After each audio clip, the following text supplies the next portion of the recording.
The Timeless Melodies, a journey through the evolution of classical Chinese instrumental music. If you are a contemporary musician, then the Guqin may be an esoteric instrument that can produce some of the most hauntingly beautiful music you may hear.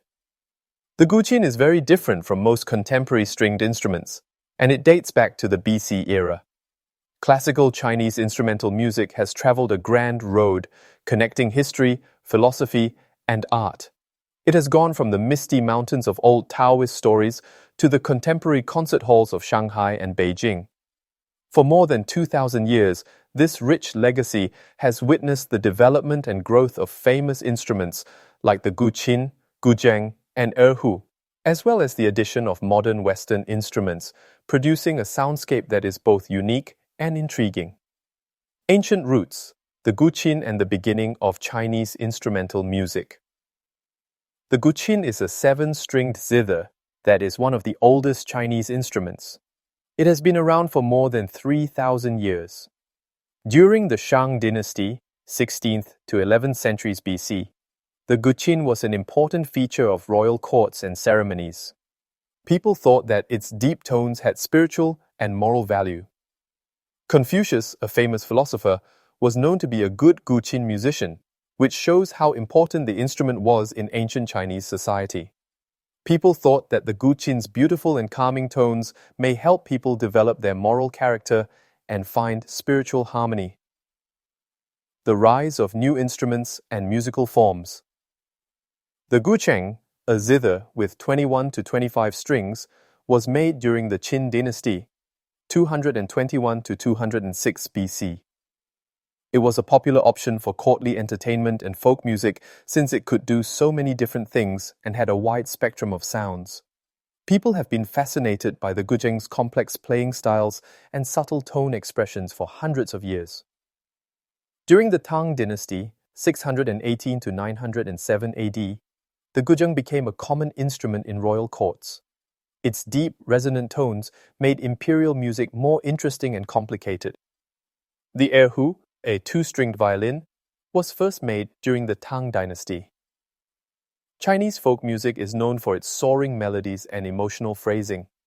Musicians and listeners alike love the erhu because it is technically difficult and can communicate a lot of emotion. The effect of Western music and modernization. A lot of Western instruments and genres of music came to China in the early 1900s. The violin, guitar, and saxophone were new instruments that led to new combinations and experiments. Chinese artists started adding Western harmonies and methods to ancient music, making a unique mix of East and West. During this time, new types of music also started to appear.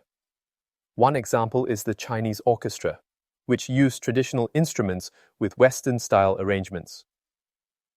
Modern scene, crossover, and new ideas.